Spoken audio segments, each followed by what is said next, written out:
தீர்க்க தரிசன புத்தகத்தில் சொல்லப்பட்டிருக்கிறதின்படி யோவேல் பெத்துவேலின் குமாரன் 1ஆம் அதிகாரம் 3ஆம் வசனம் 4வது வசனம். தீர்க்க தரிசனத்தை குறித்த ஒரு பேர், இந்த ஜனங்கள் மேல் வரக்கூடிய ஒரு பேர் அழிவை குறித்து சொல்லப்பட்டிருக்கிறது.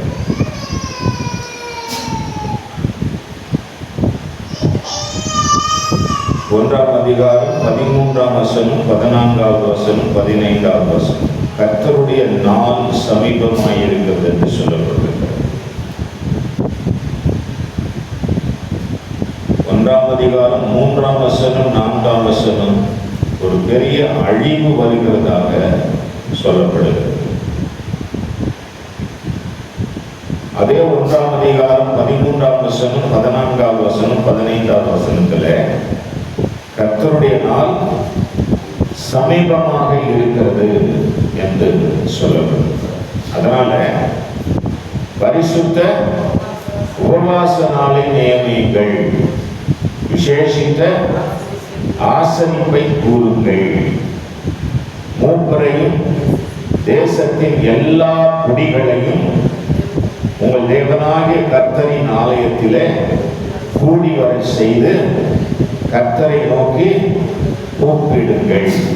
அல்லேலூயா. தேசம் பாழாய் கிடக்கிறது. தேசத்தின் ஜனங்கள் மனம் திரும்ப வேண்டும். தேசம் பேரழிவுக்குள் போய் கொண்டிருக்கிறது. கர்த்தருடைய நாளும் சமீபமாயிருக்கிறது. அதனால நீங்கள் எல்லாரும் மனம் திரும்பி வாழ்வதற்கு பரிசுத்த உபவாச நாளை நியமியுங்கள் அப்படின்னு. உபவாசம் நாள் என்று சொல்லும் போது எல்லாம் ஒரு சிலர் தான் வரும். ஆனா ஒரு சிலர் உபவாசம் இருக்கிறாங்க. தொடர்ச்சியா அந்தந்த நாட்கள்ல இருக்கிறவங்க இருக்கிறாங்க. தொடர்ந்து எல்லாரும் கூடி வந்து ஜெபிக்கணும்னு நம்ம சொல்றோம். ஆனால் வீட்டில் ரொம்ப பெரிய வேலை செஞ்சிட்டு இருக்கிறாங்க. அல்லேலூயா. அதை விட பெரிய நாள் கர்த்தருடைய நாள் ஒன்று வருகிறது என்று சொல்லுகிறேன். நான் ரொம்ப பிஸியா இருக்கிறேன் அப்படின்னு சொல்றவங்க மத்தியில ஒரு நாள் கர்த்தருடைய நாள் வருகிறது. அல்லேலூயா. அன்றைக்கு தேவன் என்ன செய்வார் என்கிறதை நாம் யோசிக்கணும். கர்த்தருடைய நாள்ல என்ன நடக்க போகிறது என்கிறதையும் நாம் யோசிக்கணும். 2ஆம் அதிகாரம் 11வது வசனம் 12வது வசனத்துல கர்த்தர் தமது சேனைக்கு முன் சத்தமிடுவார், அவருடைய பாளையம் மகா பெரியது, அவருடைய வார்த்தையின்படி செய்கிறதற்கு வல்லமை, அவருடைய வார்த்தையின்படி செய்கிறதற்கு வல்லமை உள்ளது. கர்த்தருடைய நாள் பெரிதும் மகா பயங்கரமாயிருக்கும், அதை சகிக்கிறவன் யார்? கர்த்தருடைய நாள் வருவதற்கு முன்னமே, எதுவும் உனக்கு பிரியமில்லை என்று சொல்வதற்கு முன்னமே, வாலிபனே உன் இளமையில் வல்லவராம் இயேசுவை நினைத்திடு. தீங்கு நாட்கள் வருவதற்கு முன்னும் தீங்கு நாள் வரப்போகிறது, அழிவின் காலம் வரப்போகிறது. இன்னைக்கு எல்லாம் அவங்க வேலையை செஞ்சிட்டு இருக்கிறோம், ஓடிட்டு இருக்கிறோம், முக்கியம் ஓடுறோம். ஆனா ஒரு நாள் வரும், அந்த நாள் நியாய தீர்ப்பின் நாள். அல்லேலூயா. என்ன நாள்? நியாய தீர்ப்பின் நாள். அது பெரிதும் பயங்கரமான நாள். அதை சகிக்கிறவன் யார்? 12வது வசனத்தில் படிக்கிறேன். ஆதலால் நீங்கள் இப்பொழுதே உபவாசத்தோடும் அழுகையோடும் புலம்பலோடும் உங்கள் முழு இருதயத்தோடும் என்னிடத்துல திரும்புங்கள் என்று கர்த்தர் சொல்லுகிறார். அழுகையோடு புலம்பலோடு. அல்லேலூயா. ஆமா, உபவாசத்தோடு உங்கள் முழு இருதயத்தோடு என்கிட்ட வாங்க, என்கிட்ட திரும்பி வாங்க. பாவம் செய்யாதீங்க, அக்கிரமம் செய்யாதீங்க, மிதமிஞ்சி போகாதீங்க, மிஞ்சி போகாதீங்க, சொல்ல போகாதீங்க. இதெல்லாம் முன்னாடி படிச்சோம், 2 நாளுக்கு முன்னாடி தான். மிஞ்சி போறீங்க, சொல்ல போறீங்க. கீழ்ப்படியாம போறீங்க. ஒரு நாள் வரும், ஒன்றும் செய்ய முடியாத ஒரு காலம் வரும். நீ எதை நம்புகிறாயோ அது உன்னை கைவிடுகிற ஒரு நாள் வரும். அல்லேலூயா. கர்த்தருடைய நாள் பயங்கரமான அதிபயங்கரமான நாள். அதில் யார் தப்பிக்க முடியும்? அல்லேலூயா. யாரும் ஒருவனும் தப்பிக்க முடியாது பிரியமானவர்கள். அந்த நாள் வருவதற்கு முன்பதாகவே, ஐயோ இந்த வாழ்க்கையே எனக்கு பிடிக்கலையே, இந்த நாள் பிடிக்கலையே நீ சொல்றதுக்கு முன்னாடி நீ மனம் திரும்பி எங்க வந்துரு, இயேசுவிடத்துல வா, அழுகையோடு வா, உபவாசத்தோடு வா. அல்லேலூயா. ஆமென். நீங்கள் உங்கள் வஸ்திரங்களை அல்ல, உங்கள் இருதயங்களை கிழிங்க. அல்லேலூயா. இருதயத்தை என்ன பண்ணுங்க? கிழிக்க முடியலன்னா என்ன பண்ணுங்க? உடையுங்க. கல்லான இருதயமா இருந்தா உடைக்கணும், சதையான இருதயமா இருந்தா கிழிக்கணும். உன் இருதயம் கல்லா இருக்கா சதையா இருக்கா? கல்லான இருதயத்தை எடுத்துட்டு அவரு சதையான இருதயத்தை கொடுக்கிறார். எப்போ சதையான இருதயமா மாறுதோ அப்பதான் கிழிக்க முடியும். கிழிக்க முடியலன்னா அது என்னவா இருக்குதுன்னு அர்த்தம் சொல்லுங்க? கல்லு மாதிரி இருக்குதுன்னு அர்த்தம். கல்லு கண்டிப்பா இருக்கக்கூடாது. அல்லேலூயா. கல் நெஞ்சமே கல்வாரி இயேசுவை மறந்துட்டாயோ? அல்லேலூயா. ஆமா. கல்லான அந்த இருதயம், ரொம்ப கர்வம் பிடித்த அந்த இருதயம், எவ்வளவு சொன்னாலும் கேளாத ஒரு இருதயம், அந்த இருதயம், வணங்கா கழுத்துள்ள அந்த ஒரு சூழல், அப்படி ஒரு நாள் நமக்கு இருந்திடக்கூடாது. சதையான இருதயமா இருந்தாதான் அதை கிழிச்சு வர முடியும். அல்லேலூயா. அல்லேலூயா. தேவ சமூகத்துக்கு வருவது என்பது சுலபமான ஒன்று அல்ல. கவனிக்கணும். சாதாரணமா வந்துலாம் நிற்க முடியாது. கர்த்தருடைய சமூகத்துக்கு வருவது என்பது, கர்த்தருடைய வார்த்தைகளை தொடர்ந்து கேட்பது என்பது சாதாரண விஷயம் இல்லை. அல்லேலூயா. அதுவும் இப்ப பார்த்தீங்கன்னா மொத்தமே என்ன சொல்லிட்டு இருக்கேன் நான், படிக்கிற வசனம் எல்லாம் பாவம், பாவத்தை விட்டு மனம் திரும்ப, செய்யாத பாவம், இதை தான் சொல்லிட்டு இருக்கணும். எவ்வளவு நேரம் கேட்க முடியும் சொல்லுவாரு? எவ்வளவு நேரம் கேட்டுக்கிட்டே இருக்க முடியாது, கேட்டு போயிடும்ல. அப்ப எப்போ கேட்க முடியும்?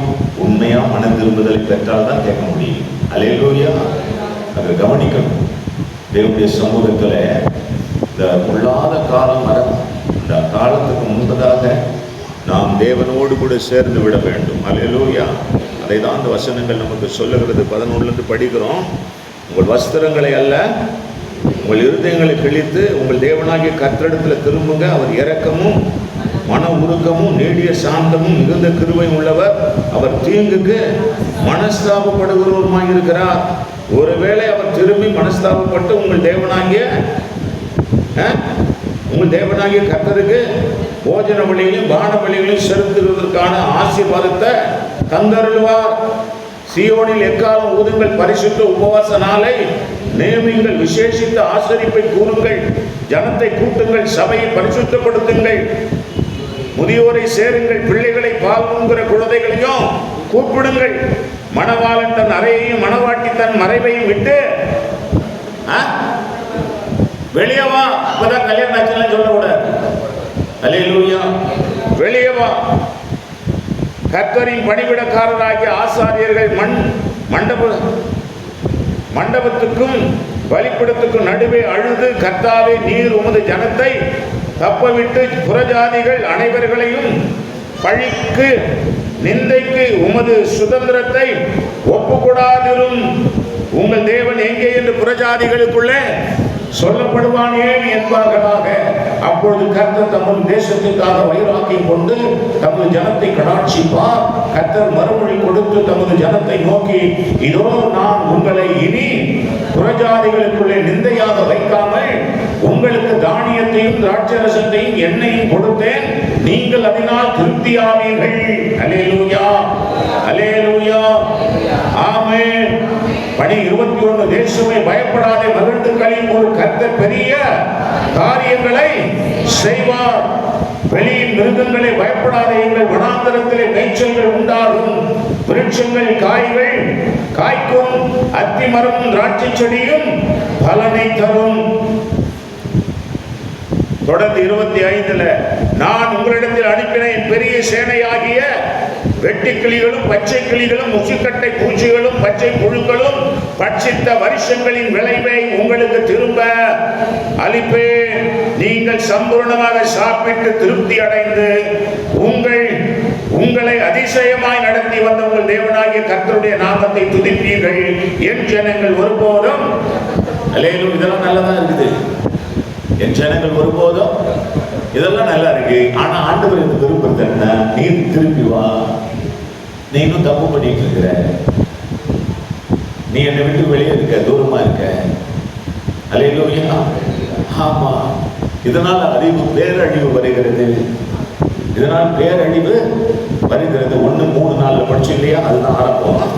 3 நாள் என்ன சொல்லியிருக்கு, ஆகையால் அவர்களை காலையில் சோதனம் 3 நாள் இதன் செய்தியை உங்களுக்கு பிள்ளைகளுக்கும் தெரிவிங்கள். இதை உங்கள் பிள்ளைகள் தங்கள் பிள்ளைகளுக்கும் தங்கள் பிள்ளைகளுடைய பிள்ளைக்கும் சந்ததியாருக்கும் தெரிவிக்க கடவர்கள். என்ன, பச்சை புழு விட்டதை வெட்டுக்கிளி தின்றது, வெட்டுக்கிளி விட்டதை பச்சை கிளி தின்றது, பச்சை கிளி விட்டதை முச்சிக்கட்ட பூச்சி தின்றது. வெறியரே விழித்து அழுங்கள். அல்லேலூயா. இலைய ஒண்ணு சாப்பிட்டுச்சு, இலையில இருக்க கிளைய ஒண்ணு சாப்பிட்டுச்சு, அப்புறம் மரத்தை ஒண்ணு சாப்பிட்டு எல்லாம் டோட்டல் அவுட்.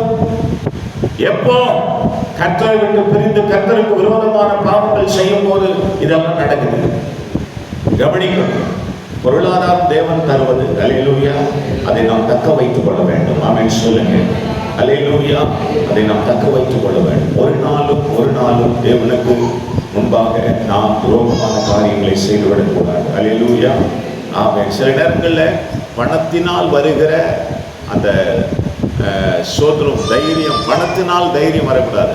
அதுதான் வேற விதத்தில் சொல்றோம், திமிர்னு சொல்றோம். ஸோ பணத்தினால் அது வரவே கூடாது. அல்லேலூயா. கிறிஸ்துவுக்குள் இருப்பதே என்னுடைய பலன். அல்லேலூயா. ஸோ கிறிஸ்து தான் என் பலன். அல்லேலூயா. பணம் என் பலன் அல்ல, ஆள் என் பலம் அல்ல. சோதரம் ஆளையும் சரி பணத்தையும் சரி எல்லாத்தையும் சரி கர்த்தர் அழிச்சுவார். அல்லேலூயா. ஆனா கிறிஸ்து என் பலனாக இருக்கிறார். அல்லேலூயா. கிறிஸ்துவுக்குள்ளதான் நாம் மகிழ்ச்சி கொள்ளணும், கிறிஸ்துவுக்குள்ளதான் நாம் வாழணும். அல்லேலூயா. அப்பொழுதுதான் இது எல்லாமே நமக்கு சாதகமாகவே இருக்கும். ஆக தயவு செய்து கர்த்தருக்கு முன்பதாக தாழ்மைப்படுங்கள். அப்பொழுது அவர் உங்களை உயர்த்துவார். இருக்கு சோதரம். எப்பொழுது சகோதரிகளாகட்டும் சகோதரர்களாகட்டும் பிள்ளைகளாகட்டும் எனக்கு எல்லாம் இருக்கிறது என்ற உணர்வு கூட நமக்கு வரக்கூடாது. இருக்கட்டும். ஆனால் தேவனுக்கு முன்பதாக தாழ்மைப்பட பழகும், அழுது ஜெபிக்க பழகும். அல்லேலூயா.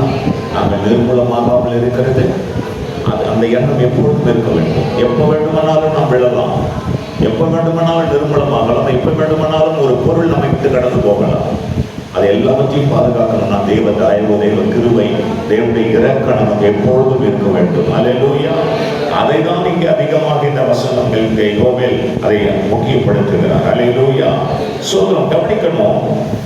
இந்த புத்தகத்தினுடைய முழு நோக்கம் என்னன்னா, சோதரம் நாம் எல்லாருமே நியாய தீர்ப்பு ஒன்று இருக்கிறது என்கிறதை அறிய வேண்டும்.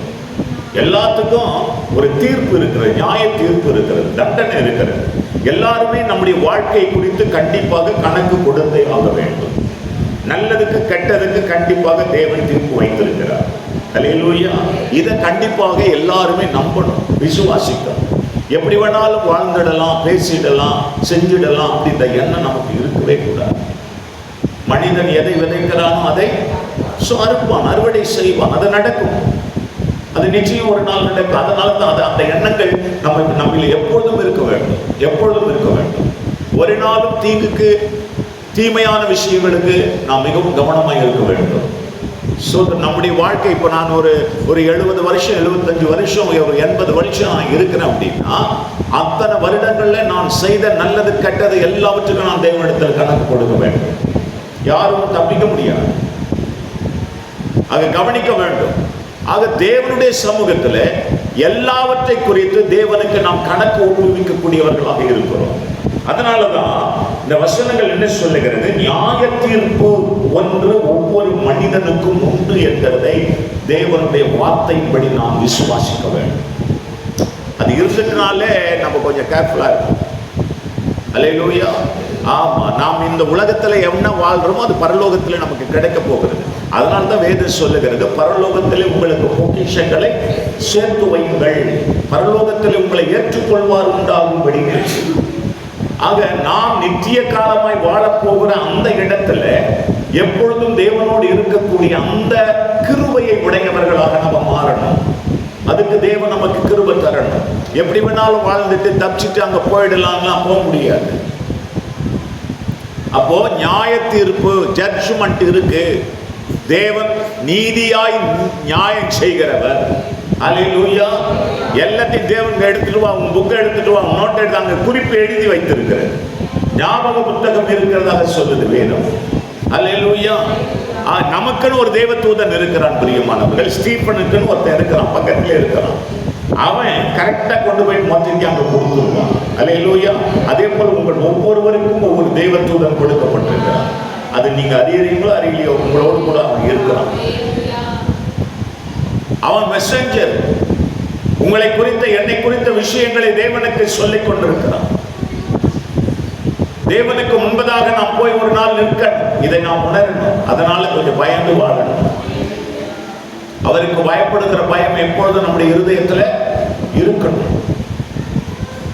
யாரும் என்னை கேட்க முடியாது அப்படின்னு ஒரு கணவன் மனைவி கிட்டையோ, ஒரு மனைவி கணவன் கிட்டையோ, இல்ல பிள்ளைகள் பெற்றோரையோ அவன் பலவீனப்படுத்தி விட முடியாது. இல்ல பாஸ்டர் உங்களையோ நீங்க பாஸ்டரையும் பலவீனப்படுத்தி விட முடியாது. எல்லாவற்றுக்கும் தேவனிடத்தில் கணக்கு கொடுக்க வேண்டும். அல்லேலூயா. மந்தையை நீங்கள், நான் மேய்ப்பனா வேலைக்காரை, கர்த்தருடைய வேலைக்காரை, மந்தையை நான் ஒழுங்காக என்ன பண்ணியாகும் மேய்ச்சாகும். அதே நேரத்தில் அந்த மந்தை யாருக்கு சொந்தமானது அதையும் மதிக்கணும். இது ஏன் ஆடு, இந்த ஆட்டை அடிக்க உனக்கு என்னடா உரிமை இருக்கு கேட்டுருவார். அதே நேரத்தில் இந்த ஆட்டை பாதுகாக்கணும் செய்யணும், அந்த ஆட்டை ஒழுங்குபடுத்தவும் செய்யணும். அல்லேலூயா. ஆமா, சில நேரங்களில் பார்த்தீங்கன்னா கவனிக்கணும். அதாவது ஆடு மேய்க்கிறவங்க கோலும், பைபிள் சொல்லு, கோலும் தடியும், கோல் தழையை பறித்து கொடுப்பதற்காக யூஸ் பண்றது, தடி மிருகங்களை அடித்து விரட்டுவதற்காக கொடுக்கப்படுகிறது. சில நேரங்களில் ஆடுகளை கூட கோவப்பட்டு என்ன பண்ணுவான் மேய்ப்பன், அடிச்சுருவான். எதால? தடியால. ஆனா ஆடு மேல படாம அடிப்பான். அவன் சொல்லுங்க. அல்லேலூயா. ஆடு மேல படாம அடிக்கும் போதே ஆட்டுக்கு என்ன எப்படி இருக்கும், பகீர்னு இருக்கும்.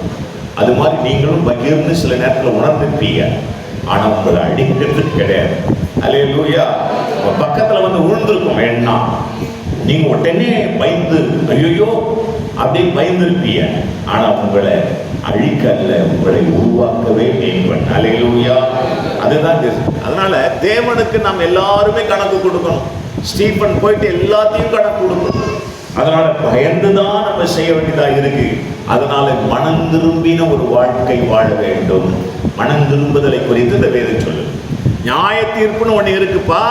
நீ என்ன எப்படி மனம் திரும்பி வாழு, மனம் திரும்பினவனாக இரு.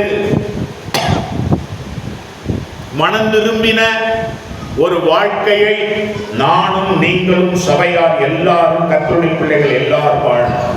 அல்லேலூயா. ஆமா, 2வது அதிகாரத்துல 28, 29 வசனத்தை பார்த்தீங்கன்னா இன்னொன்னு இருக்கு பாருங்க. 2ஆம் அதிகாரத்துல 28, 20. அப்பொழுது கர்த்தர் தமது தேசத்துக்காக, 2ஆம் அதிகாரம் 28. அதற்கு பின்பு மாம்சமான யாவர் மேலும் என் ஆவியை ஊற்றுவேன். அப்பொழுது உங்கள் குமாரரும் உங்கள் குமாரத்திகளும் தீர்க்க தரிசனம் சொல்லுவார்கள். உங்கள் மூப்பர் சொப்பனங்களையும் உங்கள் வாலிபர் தரிசனங்களையும் காண்பார்கள். ஊழியக்காரர் மேலும் ஊழியக்காரிகள் மேலும் அந்நாட்களிலே என் ஆவியை ஊற்றுவேன். அல்லேலூயா. இது எங்க நடந்தது? புதிய ஏற்பாட்டுல அப்போஸ்தலர் 2ஆம் அதிகாரத்தில் நடந்தது. அல்லேலூயா. இங்க சொல்லப்பட்டிருக்கிற யோவேல் தீர்க்கதரிசி மூலமாய் சொல்லப்பட்டிருக்கிற வார்த்தை அப்போஸ்தலர் நடவடிக்கையில நிறைவேறுகிறது. 2ஆம் அதிகாரம் 14-18 வரைக்கும் உள்ள வசனத்துல நிறைவேறுகிறது. பரிசுத்த ஆவியானவர் ஊற்றப்படுகிறார். எல்லாம் கவனிக்கணும். நியாய தீர்ப்பு என்கிறது இருக்கிறது என்கிறதை இந்த யோவேல் தீர்க்கதரிசி எச்சரிக்கிறார். இரண்டாவதாக மனம் திரும்பின வாழ்க்கை மிகவும் முக்கியமானது என்கிறதை இங்கே வலியுறுத்துகிறார். மூன்றாவதாக பரிசுத்த ஆவியானவர் ஊற்றப்படுகிறதை இங்கே அவர் அறிவுறுத்துகிறார். அல்லேலூயா. இந்த மூணுமே அப்படியே லைனா பார்த்தீங்கன்னா சரியா இருக்கும். லைனா பார்த்தீங்கன்னா சரியா. முதல்ல என்னது? எச்சரிப்பு. நீ ஒழுங்கா நடக்கலன்னா விழுந்துருவேன், ஜாக்கிரதை. நீ ஒழுங்கா படிக்கலன்னா என்னவாயிடுவேன்? ஃபெயில் ஆயிடுவேன். ஒழுங்கா பக்தியா கர்த்தருக்குள்ளே பரிசுத்தமா வாழ்ந்தா நரகத்துக்கு போயிடுவேன். ஒழுங்கா பரிசுத்தமா வாழ பழகு. அப்படி எச்சரிப்பு. இரண்டாவது மனம் திரும்புதல். அதை கேட்ட உடனே மனம் திரும்புதல். ஐயோ, இந்த பொல்லாத காரியத்தில் என்னை நான் பாதுகாத்துக் கொள்ள தீய வழியை விட்டு நல்ல வழிக்கு வருகிறேன். மனம் திரும்புதல். மனம் திரும்புகிற ஒரு பாவி நிமித்தம் பரலோகம் சந்தோஷப்படுகிறது மட்டுமல்ல, பரிசுத்த ஆவியானவரும் அவர்கள் மேல் ஊற்றப்படுகிறார். அப்ப பரிசுத்த ஆவியோட நடத்தல் எப்போ வருது ஒரு மனுஷனுக்கு? என்னங்க? மனம் திரும்பினாதான். ஞானஸ்தானம் எடுத்தால மனம் திரும்பினால? ஞானஸ்தானம் எடுத்தா பரிசுத்த ஆவியானவர் ஊற்றப்படுவாரா? மனம் திரும்பினா பரிசுத்த ஆவியானவர் ஊற்றப்படுவாரா? அப்ப ஞானஸ்தானம் வேண்டாமா? அப்போ ஞானஸ்நானம் முக்கியம் இல்லை, அப்படியா? மனம் திரும்பினால ஞானஸ்நானத்துக்கு வரோம். மனம் திரும்பிட்டாலே பரிசுத்த ஆவியானவர் மேல வந்துடுறார். ஞானஸ்நானம் எடுக்கிறதுக்கு முன்னாடி யார் மேல வந்துடுவா சொல்லுங்க? ஞானஸ்நானத்துக்கு பரிசுத்த ஆவியானவருக்கும் சம்பந்தம் கிடையாது. மனம் திரும்பிட்டாலே உன் மேல அவர் இறங்கிறார். அல்லேலூயா, அல்லேலூயா. கரங்களை வைத்து சொல்லுவோம் அல்லேலூயா. அப்போ ஒரு பயங்கரமான நாள், கர்த்தருடைய நாள், பேர் அழிவின் நாள் இருக்கிறது. மனம் திரும்பு. வருத்தப்பட்டு பாரம் சுமக்கிறவர்களை மனம் திரும்பு. பாவத்தில் இருக்கிறவர்களை மனம் திரும்பு. ஒரு அழிவில் இருந்து உன்னை மீட்டுக் கொள்வதற்காக தேவன் வரப்போகிறார். மனம் திரும்பு. மனம் திரும்பின பிறகு பரிசுத்த ஆவியானவர் வந்து பலப்படுத்துகிறார். அல்லேலூயா. பரிசுத்த ஆவியானவர் வந்து பலப்படுத்துகிறார். அதுக்கப்புறம் கர்த்தருடைய நாள் வருகிறது. அல்லேலூயா. நியாய தீர்ப்பின் நாள்ல நீ பயப்பட வேண்டிய அவசியமே இல்லை. ஆமென். ஏன்னா பரிசுத்த ஆவியானவர் உன்னை முத்தரித்து விட்டார். பரிசுத்த ஆவியானவர் வந்துட்டால உன்னை சகல சத்தியத்திலும் உன்னை நடத்துவார். பரிசுத்த ஆவியானவர் வந்துட்டார், பாவத்தை குறித்து அவர் கண்டித்து உணர்த்துவார். அப்படியே மரமாறி இருக்க மாட்டேன். பாவம் செய்யற சூழ்நிலை வந்த உடனே இது தப்புடா அப்படின்றார். யாரு? ஸ்டீபனா? ஸ்டீபன் சொல்லிட்டா கல்லால் அடிச்சுக்கிடுவாங்க. யார் சொல்லுவா? பரிசுத்த ஆவியானவர் கூடவே இருக்கிறார். அவர் உன்னை கண்டித்து உணர்த்துவார். ஸ்டீபான் இது தப்பு, இங்க போகாத, இன்னைக்கு நெல்லு. அல்லேலூயா. ஆமா. இல்லைன்னா தேவன் அப்படியும் நான் கேட்கலன்னா யாருன்னா மனுஷர்கள் மூலமா சொல்லுவாரு. அப்பவும் கேட்கலன்னா யார் மூலமா சொல்லுவாரு? மிருகங்கள் மூலமா சொல்லுவாரு. எப்படியும் கர்த்தர் பேசுவார். முதல்ல என்கிட்ட பேசி பார்ப்பாரு. கேட்கலன்னா மனைவி மூலியமா பேசி பார்ப்பாரு. கேட்கலன்னா பிள்ளைங்க மூலியமா பேசி பார்ப்பாரு. கேட்கலன்னா பாசு மூலியமா பேசி பார்ப்பாரு. கேட்கலன்னா இயற்கையை கொண்டு பேசுவாரு. அதையும் மீறி போனீங்கன்னா போக்காத, முடிஞ்சு போச்சு.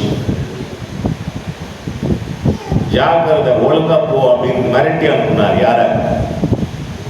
போற வழியில யாருங்க? யார அனுப்புனா எனக்கு என்ன பாஸ்டர்? விளையாமா? அல்லேலூயா. ஜாக்கிரதை. எத்தனை முறை சொல்லி பார்க்கிறார். கடைசி யார் சொல்றது? அவருக்கு கழுத சொல்லுது. அதையும் தாண்டி ஒழுங்கில்லை, அவ்வளவுதான் உங்க கதை முடிஞ்சுதான்னு சொல்லிட்டார். இப்படிதான் கர்த்தர் நம்மளை நடத்துறார். ஆனா மந்த இருதயமும் கடின இருதயமும் கொண்டு நம்ம ரொம்ப அகங்காரம் கொண்டு வாழ்றதுனால அகங்காரத்தினாலே அழிந்து போறாங்க ஜனங்கள். ஆனா நியாய தீர்ப்பு ஒன்று இருக்கிறதுன்னு உணரணும், மறக்கக்கூடாது. அல்லேலூயா. குற்றவாளி கூண்டுல போய் நிற்க வேண்டியது இருக்கும் ஒரு நாள். சொல்லுப்பா, 50 வருஷம் வாழ்ந்திருக்கிற, 80 வருஷம் வாழ்ந்திருக்கிற, சொல்லு என்ன பண்ண சொல்லு. அல்லேலூயா. போய் சொல்லவே முடியாது. ஏன்னா நம்முடைய ஆத்மா போய் நிற்கிறாங்க, போய் சொல்ல முடியாது. அது உண்மையை தான் சொல்லும், உண்மையை மட்டுமே பேசும். பொய்யான வாழ்க்கை மொத்தம் முடிஞ்சு போயிடும். அதனால மனம் திரும்பி பரிசுத்த ஆவியானவருடைய பலத்துல வாழணும். அல்லேலூயா. இந்த உலகத்துல எல்லா தீமையும் வரும், எல்லா கஷ்டமும் வரும், எல்லா விதமான பிரச்சனையும் வரும். பரிசுத்த ஆவியானவர் இருந்தா எல்லாத்தையும் தாண்டி போயிடலாம். அல்லேலூயா, அல்லேலூயா. சோதிக்கப்படுகிறவர்களுக்கு அவர் உதவி செய்வார். ஆமென். கஷ்டமான நேரத்தில் உதவி செய்வார். கண்ணீர் வருகிற நேரத்தில் உன்னை ஆற்றுவார், தேற்றுவார், அரவணைப்பார், உனக்கு ஆறுதல் படுத்துவார். எல்லா சூழ்நிலையும் மனுஷனுக்கு வரும்.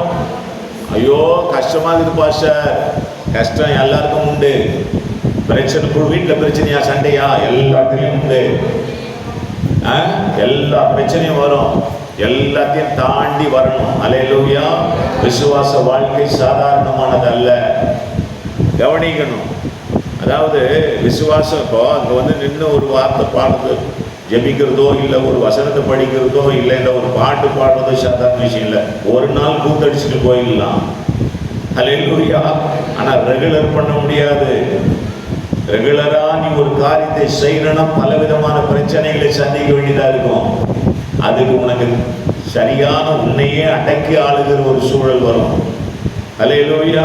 அதுக்கு பல காரியங்களை தியாகம் பண்ணி ஆகணும். சாதாரண விஷயம் இல்லை. ஆமா. உதாரணத்துக்கு சொல்றேன், கவனிங்க. இப்போ ஃபாஸ்டிங் இருக்கும், நைட்டில் மட்டும் நான் சாப்பிட்றேன்னு வச்சுக்கிறீங்களேன். 2 வேளை இருந்துட்டு நைட்டுக்கு அதுக்கு தகுந்த மாதிரி சாப்பிட்டா தான் வயிறு ஒழுங்காக இருக்கும். நீ வேற மாதிரி சாப்பிட்டீங்கன்னா வயிறு கெட்டு நாசமாக போயிடும். அப்போ என்ன பண்ணணும், சிலது நீ தியாகம் பண்ணியே ஆகணும். புரியுதுங்களா? உடலை கெடுத்துக்கவும் முடியும். உடலை கெடுத்துக்கிட்டோம் அப்படின்னா கர்த்தருடைய நாமம் சொல்லுங்க தூஷிக்கப்படும். அப்ப ஞானமா நடக்கணும். அந்த புரிதலும் அறிவும் இல்லை அப்படின்னா நம்மளை விட தவறானவங்க இருக்கவே முடியாது. என் ஜனங்கள் அறிவின்மையினால அந்த வசனம் நிறைவேறிடும். அப்போ ஒரு காரியத்தினுடைய முடிவு எப்படி இருக்கும் என்கிறதை உணர்ந்து ஜாக்கிரதையாக செயல்படு. இப்படி நல்லா இருக்கலாம், அல்லேலூயா, இப்படி நல்லா இருக்கலாம். ஆனா ஒழுங்கா நீ செயல்படல, பிற்காலத்தில் பிரச்சனையில மாட்ட வேண்டியதா இருக்கு. நேற்றுக்கு ஒரு பாஸ் போன் பண்ணேன், டிராவலுக்கு நான் எடுக்கல, அதுக்கப்புறம் போன் பண்ணேன். சோதனம், உடலில் இருக்கிற அத்தனை பாகங்களும் போயிடுச்சு. கிட்னி போயிடுச்சு, லிவர் போயிடுச்சு, ஆற்று பிளாக்கு, ஒரு பிரச்சனையும் போனால் மொத்தத்தையும் சொல்லிவிடுவான். எவ்வளோ ஆபத்தான ஒரு காரியம். எல்லாமே உள்ள உடல் உறுப்புகள் எல்லாமே பிரச்சனையில் இருக்கு. அப்போ நம்ம என்ன பண்ணணும்? மாவு அரைக்கிறதுக்கு கிரைண்டர் வச்சிருக்கிற அந்த அரிசியை ஊற வச்சு அதுக்கப்புறம் தான் என்ன பண்ணணும்? ராவா போடு, மாவு வருமா? அதுக்கு அறிவு இருக்குது போது மற்றதுக்கும் அறிவு வேணும் பாருங்க. புரியுதா? நீங்க உபவாசம் இருக்கிற காலங்களில சரியான ஒரு ஒழுக்கத்தை கடைபிடிக்கல அப்படின்னா பிரச்சனைகளை நாம் சந்திக்க நேரிடும். அல்லேலூயா. இல்லைனால் உபவாசம் இருக்காதீர்கள். அல்லேலூயா. சோதரம். கர்த்தருடைய நாமம் மகிமைப்படுவதாக. எல்லாவற்றுக்கும் தியாகமும் வேணும், அர்ப்பணிப்பும் வேணும், ஒழுக்கம், நல் ஒழுக்கம் வேணும். சோதரம். உடலை சரியாக பாதுகாத்துக் கொள்ளுங்கள். அதே நேரத்தில் உபவாசமும் இருங்கள், அது ஒழுங்காக இருங்கள். அல்லேலூயா. சோதரம். கவனிங்கள், கர்த்தருடைய நாளில் நாம் போய் குற்றவாளிகளாய் நின்று போகாமல் மிகவும் கவனமாய் இருந்து வாழ்வதற்கு தேவன் நமக்கு அனுகிரகம் செய்யட்டும். அல்லேலூயா. அதனால நியாயத்திற்கு ஒரு நாள் இருக்கிறது. மனம் திரும்புங்கள், பரிசுத்த ஆவியானுடைய உதவியோடு வாழுங்கள். கர்த்தருடைய நாள் சமீபமாய் இருக்கிறது. அந்த நாளை சந்திப்பதற்கு நாம் ஆயத்தமாக மாறுவோம். அல்லேலூயா. கண்களை மூடி நாம் ஜெபம் பண்ணுவோம். இந்த புத்தகத்தில் வந்த பேரழிவு என்பது சாதாரணமாக இருக்கிற சிறிய பூச்சிகள் மூலமாய். அல்லேலூயா. ஆமா, அது என்ன பூச்சி? என்ன பூச்சி? வெட்டுக்கிளிகள், பச்சை கிளிகள், பூச்சி கட்ட பூச்சிகள். அல்லேலூயா.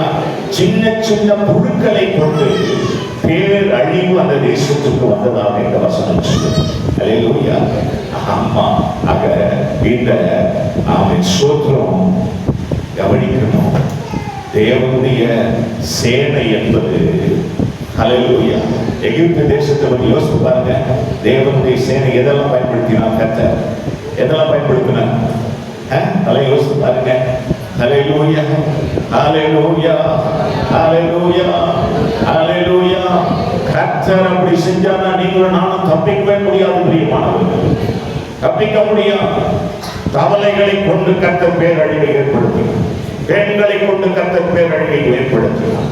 அல்லேலூயா. ஆமென். சோதரம். பூச்சிகளை கொண்டு கர்த்தர் பேரழிவுகளை ஏற்படுத்தினார். ஆக எனக்கு பிரியமான கர்த்தருடைய பிள்ளைகள், கர்த்தர் நம்மை, நம்முடைய குடும்பத்தை, நம்முடைய பிள்ளைகளை, திருச்சபை, கர்த்தருடைய ஜனத்தை கர்த்தர் பாதுகாக்க, நம்ம எல்லாரும் விழிப்பாய் இருக்க, மன திரும்பன ஒரு வாழ்க்கை வாழ, கர்த்தருடைய நாளை அவன் சந்திக்க ஆயத்தமாய் இருக்க, பரிசுத்த ஆவியானுடைய பலத்தோடு பயணிக்க தேவன் நமக்கு உதவி செய்யும்படி கரங்களை உயர்த்தி கர்த்தரை ஸ்தோத்திரம் பண்ணுவோம்.